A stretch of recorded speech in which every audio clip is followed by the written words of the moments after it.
Faras, Bu, mungkin tadi teman-teman di sini sempat saya sharingkan bahwa Ibu ini sudah mempromosikan 6 AAD ya di tahun 2018 kemarin ya.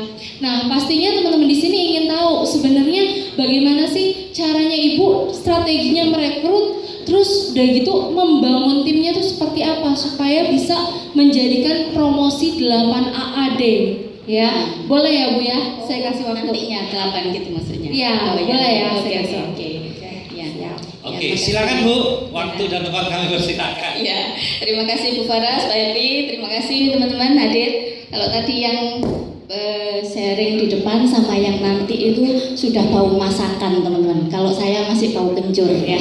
Jadi yang ini nanti selama 30 menit ke depan saya akan membagi apa yang sudah saya lakukan. Artinya pengalaman dan pengetahuan saya mau saya bagi ke teman-teman ya, sehingga tahun kemarin saya bisa naikkan 6 orang AAD. Oke, bisa ke materi saya kah? Saya dibantu pointer apa?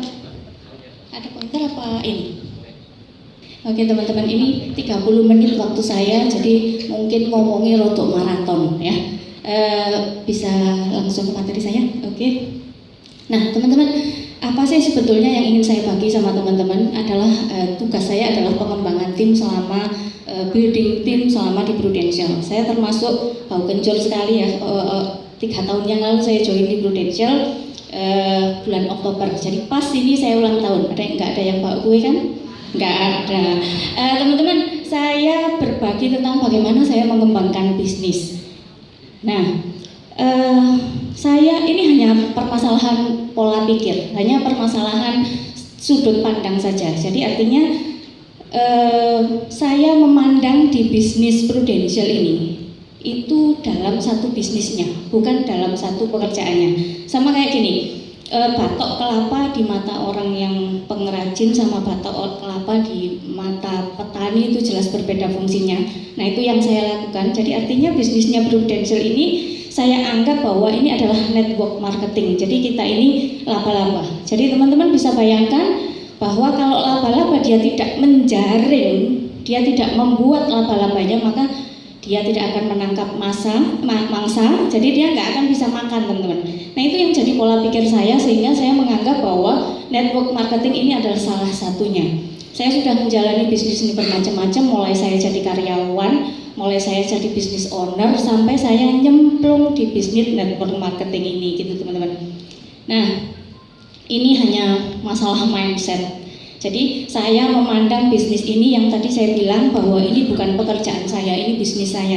Otomatis bisa saya gambarkan seperti ini. Kalau kita menggambarkan bahwa Prudential ini sebagai company konsep.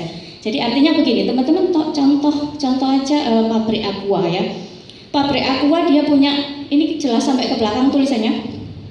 Ini ada contoh aja, punya depo besarnya itu ada 3, depo kecilnya ada 4. Distributornya ada sekian, konsumennya ada sekian. Seandainya depo besar ini mewakili 50 depo kecil mewakili 75 distributor dan konsumen. Ini adalah kalau aqua kan nggak mungkin belinya langsung dari pabrik, otomatis dari distributor. Konsumen ini bisa nggak jadi distributor? Bisa jadi depo kecil, bisa.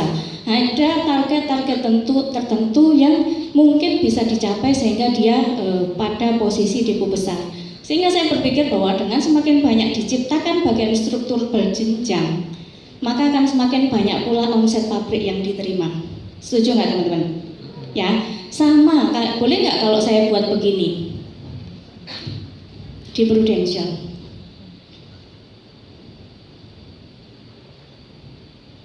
Boleh nggak teman-teman?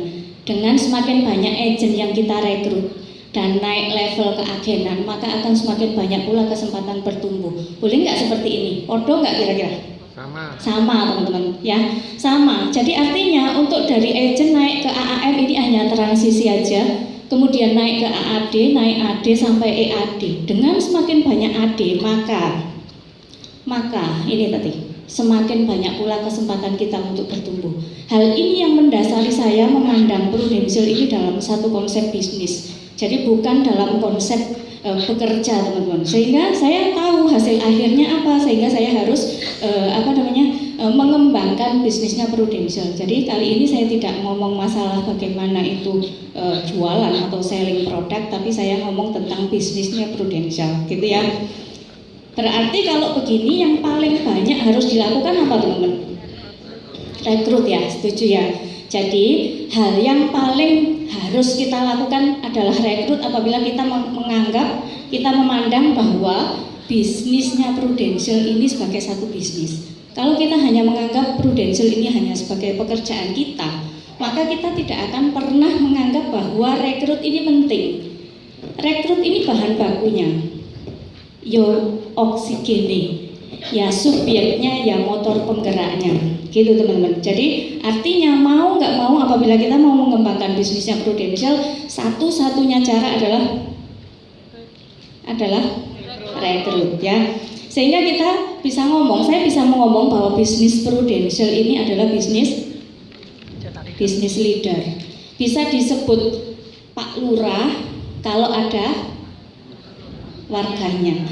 Bisa disebut presiden kalau ada rakyatnya.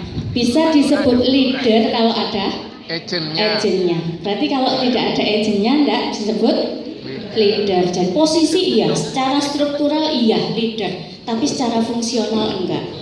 Gitu. Jadi bisa disebut leader kalau ada agentnya. Nah itu harus tanya pada masing-masing. Kenapa saya harus rekrut? Karena saya adalah seorang leader, gitu ya.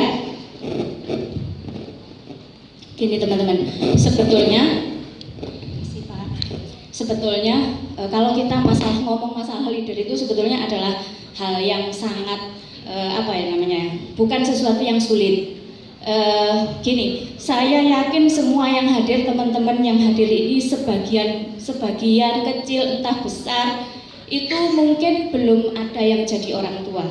Tapi saya yakin semua yang ada di sini adalah seorang anak, ya nggak? Ya, otomatis apabila seorang anak ingin menjadi orang tua yang seperti apa sudah ada bayangan nggak? Aku besok jadi orang tua harus begini. Kalau aku punya agent, kepingin agent yang begini, gitu kan sudah ada lah istilahnya ya. Oh, saya kepingin jadi orang tua yang ngayomi anak, yang mengerti posisi anak, soalnya orang tua aku sekarang nggak ngerti posisi aku sebagai anak, gitu kan seperti itu. Tapi paling tidak kan untuk punya parameter sebagai orang tua yang baik itu nggak perlu NLP, ya, nggak perlu lesnya ada nggak? Trainingnya ada. Bagaimana parenting itu ada. Tapi untuk menjadi orang tua yang baik, kita sebetulnya itu hal naluri yang tidak perlu ada belajarnya. Istilahnya sudah ada, itu sudah kodrat gitu. Kita mau jadi orang tua yang seperti apa baik, itu sudah ada ininya. Kita sudah tahu persis karena kita adalah seorang anak. Gitu juga ini. Kalau saya bandingkan, masukkan analogi ini ke dalam satu keagenan. Kita kepingin punya agent yang seperti apa, kita ingin menjadi leader seperti apa, itu ada parameternya. Teman-teman kepingin nggak punya agent yang punya KBI? Yo antusias, attitude bagus, knowledge apik, dia inovatif, punya integritas tinggi, dan dia istilahnya berpengaruh. Pengen nggak punya agent yang kayak gini? Pengen ya, semua pasti pengen. Kira-kira ini nemu apa golek? Nyari. Kira-kira ini nyari apa nemu? Nyari. Golek ya. Nah, artinya apa? Pada saat kita menemukan agent yang begini, agent kita start, intermezzo ya. Agent kita start, ini kita nemu loh. Kalau kita mencari, maka hal ini akan menjadi parameter kita pada saat kita mencari agent, ya. Jadi parameter rekrut, ini saya membagi pengalaman saya. Kesalahan rekrut menyebabkan 50% kegagalan building team. Di teori ini ada. Saya masih learning by doing, teman-teman. Masih belajar. Hal ini saya pelajari tahun kemarin, saya aplikasi lagi, saya modifikasi lagi tahun ini, ya. Pemilihan ini clue-nya, ini kuncinya. Pemilihan dengan selektif. dari calon rekrutan adalah hal utama yang harus kita lakukan. Jadi tidak asal, pada saat saya memilih agent itu saya tidak asal teman-teman. Jadi saya punya parameter, ini contoh saja. Oh antusiasnya nilai sakmene, attitude-nya sekian, knowledge-nya sekian, integritasnya sekian. Nah seandainya ini kita jumlah, kita punya parameter, oh ini termasuk agent yang saya cari. Artinya selektif, pada saat kita mau rekrut selektif, dari mana ini? Terserah, disesuaikan dari pola perekrutannya, disesuaikan dengan kemampuan leader. Contoh, leader mampu untuk nangani ya para milenial, maka ya harus rekrutnya milenial. Saya pantang merekrut orang yang secara ego di atas saya, karena saya nggak bisa nangani. Saya tidak bisa nangani, saya tidak bisa mengarahkan. Menangani saja saya tidak bisa, apalagi mengarahkan. Jadi kita harus punya kunci sendiri yang disesuaikan dengan kemampuan kita. Artinya saya selektif saya ini di mana? Ini terserah. Oh teman-teman yang mungkin kayak Bu Anggun tadi ibu-ibu, banyak ibu-ibu pendekatannya. Nah itu boleh ini terserah di mana. Ini terserah sesuai sama kemampuan leader. Tapi penanganannya harus sesuai sama kemampuannya kita. Jadi kalau kita tidak mampu nangani agent itu, jangan coba-coba merekrut. Jadi meskipun linknya wakeh, banyak linknya, tapi ternyata kita tidak mampu ngatasi, ngenyean misalnya ya, kita posisi ada di bawahnya beliau, ya, saya tidak pernah rekrut, tidak mau rekrut, karena itu kelemahan saya, kekurangan saya tahu diri. Jadi artinya selektif ini adalah hal penting pada saat kita mau merekrut ya. Rotok maraton teman-teman, mohon maaf ya. Nah, building team pattern yang sudah saya lakukan selama ini 2018 sama 2019, saya ini melakukan 3 hal ini teman-teman. Enlighten adalah proses menyamakan visi di dalam bisnisnya Prudential. Jadi kalau yang pertama-tama masih visinya mental karyawan, tak benar di sini. Edukasi adalah proses belajar tentang faktor teknis dan faktor non teknis. Nanti saya jabarkan masing-masing dalam menjalankan bisnis Prudential. Empower adalah proses mengoptimalkan potensi agent kita sehingga bisa bertumbuh dengan maksimal. Bagaimana penjelasannya? Seperti ini. Pada saat proses enlighten, istilahnya cuci otak, brainwash, itu saya melakukan beberapa hal. Yang pertama adalah saya declare, saya berikan gambaran jelas bagaimana sebetulnya bisnisnya Prudential ini. Bisnis saya ngomong, bukan golek duitnya, menghasilkan uangnya itu bagaimana. Jadi ini saya omongkan di pertama. Kemudian saya desain, saya memberikan desain bisnis Prudential ini dengan jelas dan detail. Contoh, agent ini punya link yang luar biasa, dia punya kemampuan yang luar biasa, maka saya akan menjelaskan sampai ke proses legacy. Jadi bukan cuma komisi, overriding, referral, royalty, saya jelaskan sampai legacy yang akan diterima. Nah ini tergantung kita, agent kita ini pinter apa enggak. Kalau ternyata agent pinter ini harus dijelaskan sampai detail. Kemudian strategi, menunjukkan gambaran strategi bagaimana cara memulai bisnis ini. Sopo sebetulnya yang kira-kira akan mengoyak impian kita? Siapa yang akan membuat impian kita jatuh? Itu saya jelaskan di sini strategi-strateginya. Dan saya akan menimbulkan di proses enlighten ini adalah keyakinan, belief. Saya menumbuhkan 3 keyakinan: yakin terhadap diri sendiri, yakin terhadap perusahaan, dan yakin terhadap produk yang kita punya. Artinya kalau yakin terhadap produk, maka saya harus berusaha dia mempunyai proteksi dari Prudential, dari produknya Prudential. Ini ada di mana? Ada di enlighten. Kemudian proses yang kedua, proses edukasi. Saya bilang tadi adalah proses yang terjadi untuk faktor teknis dan faktor non teknis. Ini saya lakukan tahun 2018 teman-teman. Faktor teknis apa? Berkenaan dengan penguasaan produk, handling objection, pengetahuan umum, kemampuan ngurus klaim, dan lain-lain. Pokoknya yang berkaitan dengan teknikalnya nasabah. Ini saya jelaskan di faktor teknis. Ini ada pengaruhnya sistem di kantor. Kalau saya tidak menguasai, saya masukkan ke dalam sistem.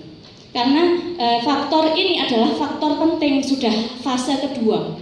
Faktor non teknisnya berkenaan dengan penguasaan emosional, kemampuan kreativitas, ketepatan pemberian problem solving. Nanti good performance itu ada di sini semua.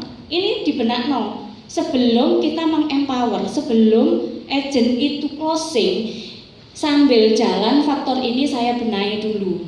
Ini apa? Contoh, kalau orang dulu itu kebanyakan berpikir bahwa IQ lebih penting, IQ lebih penting. Tapi di tim saya tidak saya lakukan untuk IQ bu ijazah nilai piro abang kabeh tidak apa-apa. Tapi emotional quotient itu harus penting.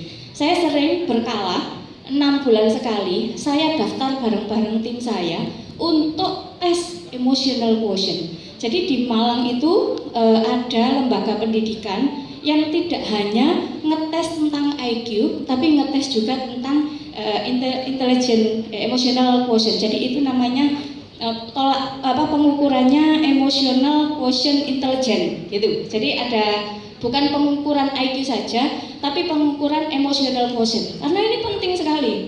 Leader itu harus bisa menangani diri sendiri dulu dan sebelum menangani orang lain. Bagaimana dia tidak bisa menyelesaikan permasalahan dengan dirinya sendiri. Dia tidak akan bisa menyelesaikan permasalahannya dengan orang lain. Makanya itu penting. Nah, ini ada di agent, teman-teman. Ini adalah faktor non teknisnya.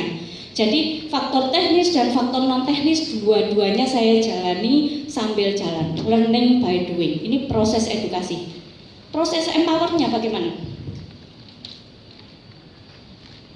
Sebentar next ya. Ada proses lanjutan yaitu proses empower. Apa sih proses empower itu? Proses empower ini teman-teman, ini yang sering terjadi kesalahan. Kesalahan saya tahun lalu saya perbarui tahun ini. Apa proses empower? Mentoring dan coaching. Ada yang tahu bedanya mentor dan coaching? Mentoring ini kita ngasih contoh. Ini learning lead by example, ini learning by doing. Artinya apa? Mentoring ini berkenaan dengan proses di lapangan, join fieldwork, jam terbang. Bagaimana